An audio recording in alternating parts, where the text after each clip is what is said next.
They're named that way because they resemble the stench of rotting flesh. But it's only when they're in bloom they have that interesting smell. They bloom quite rarely, and it may take years between the times they bloom. They're only in bloom for 48 hours or less each time. Now we got a little daylight left, so we can see one of our newest memorials just through the intersection off to the right behind the trees and shrubs. That's the National Native American Veterans Memorial, where we honor all American Indian, Native Alaskan, and Hawaiian, all serving in all of our armed forces back to the Revolutionary War. Memorial dedicated November 11th, Veterans Day, just last year, 2002. The museum on the right is the National Museum of the American Indian. The museum opened in 2004. They have some of the most expansive collections. They come from all of the Americas, North, South, and Central America. As we enter onto Independence Avenue, the building on our left has a special name. That's the Voice of America building. Voice of America studios are inside. They broadcast news and other information in about 50 languages all around the world. That's to nearly 100 million listeners each and every week. Another pretty new memorial just through the intersection off to the left honors 34th President Dwight D. Eisenhower. He was Supreme Commander of Allied forces in Western Europe during World War II. Now the raised area in the back of the memorial is called Tapestry. If you look closely, you might see some images on that tapestry. But if you come by when it's fully dark out, it's all illuminated. Gives it a spectacular view at night, as they're meant to depict beach landings that were part of the D-Day invasion. And as I say, it only comes out at night. Back to the right, the world-famous National Air and Space Museum. They have the world's largest collections of historic aircraft and spacecraft. That includes the Wright Brothers Flyer, Spear of St. Louis, Apollo 11 command module. Now, even though they're doing a little work on the outside, they're working inside as well. They're still open, but they do require a timed entry ticket these days. Check their website to see that ticket availability these days. Our two white flat-faced buildings coming up off to the left are parts of the Federal Aviation Administration, the FAA headquartered there. They're also known as the Wright Buildings, a way we honor the Wright brothers, the pioneers that brought us into the age of aviation.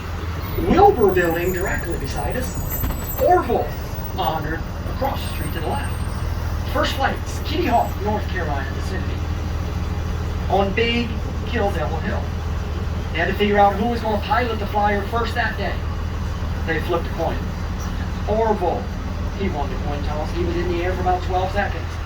Although most called it a crash landing. But nonetheless, that would be the first time in human history 3 qualities achieved in a flight. Heavier than air object, control, and power. The Wright brothers truly changed the world that day in North Carolina. Now over here next on the right, the circular structure is the Hirshhorn Museum, where we feature modern and contemporary artwork. Now the second oldest of all the Smithsonian's, the next gorgeous red building up to the right, dates back to 1881. That's the Arts and Industries building. And then coming up, next building on the left, is the headquarters for the Department of Energy. For some reason, they leave lights on every single night. Next on the right, you're going to see a 6-domed top structure.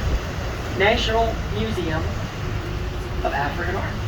They have collections from nearly every country in Africa. And there are 2 levels to that museum that's underground. As we keep moving up to the intersection, keep looking right. They ran out of money on that project. That would be the only time in Washington, D.C. they would ever run out of money on a project. Right. After that, a bit of lack of interest. Eventually, about 22 years passed by with no construction. It became an eyesore. A visiting Mark Twain called it the chimney. He thought it looked like one of those old industrial chimneys of the day. After that, they resolved to finish up. They went back to that first quarry to try to get more marble. But there was no more marble left there. They used it up in other construction projects over the years. So they had to go to other quarries to get the marble to finish the Washington Monument. And as you can see, the marble has weathered to a slightly different color. And again, it's a little more brown mixed in the higher levels of the Washington Monument. It's a little brighter at the lower level.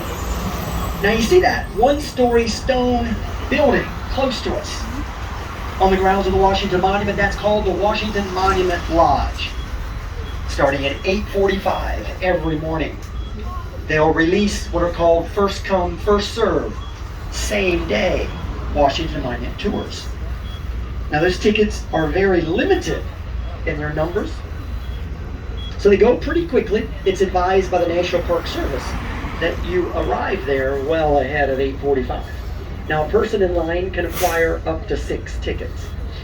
So perhaps you have to plan tonight who you're going to send over early tomorrow to get the tickets for your group for the Washington Monument, as it does provide a pretty unique view on a clear day, which I guess tomorrow's not really going to be much of, but you can see off to the left, which is to the west, about 60 miles to the foothills of the Blue Ridge Mountains in Virginia.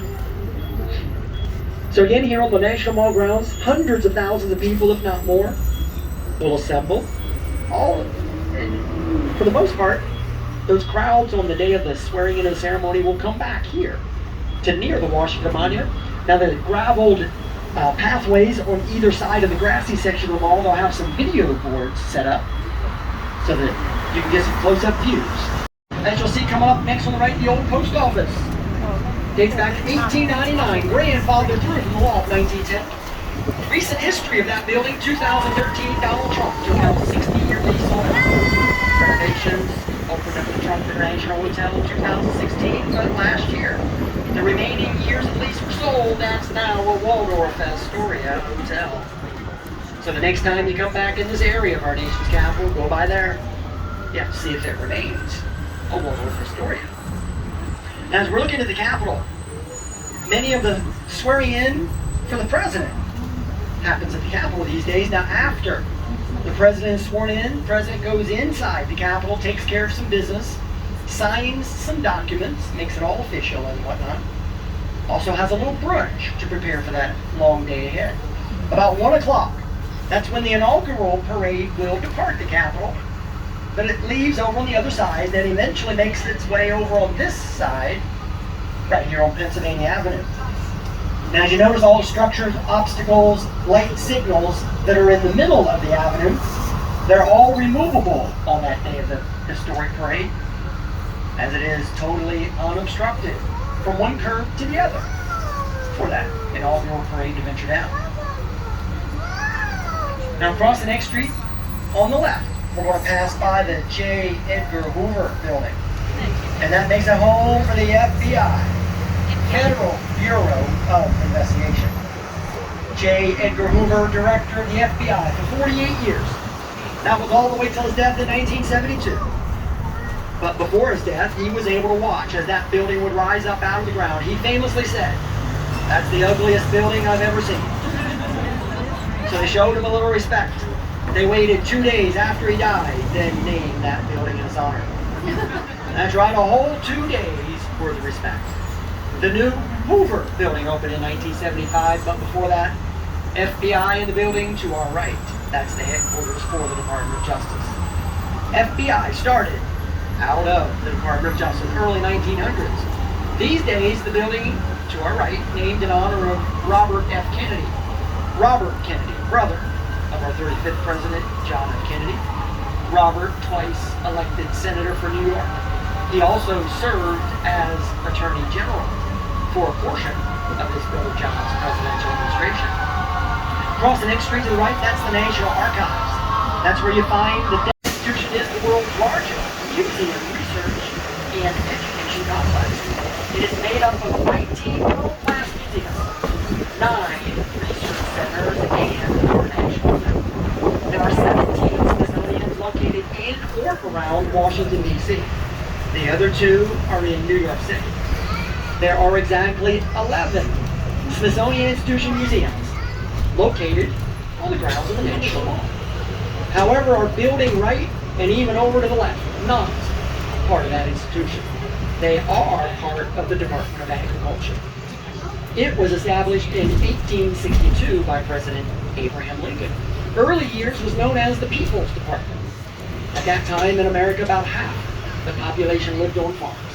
These days, about 2% of Americans live on farms. Now the next historic red brick building in front of us, slightly left, that one dates back to 1880, when it opened. That's known as the Castle, Smithsonian Institution's very first museum. Only you can prevent forest fires, but in recent years it has been modified. Now they'll tell us only you can prevent wildfires. Now once we turn right, we're going to have another cross-sectional view of our National Mall space.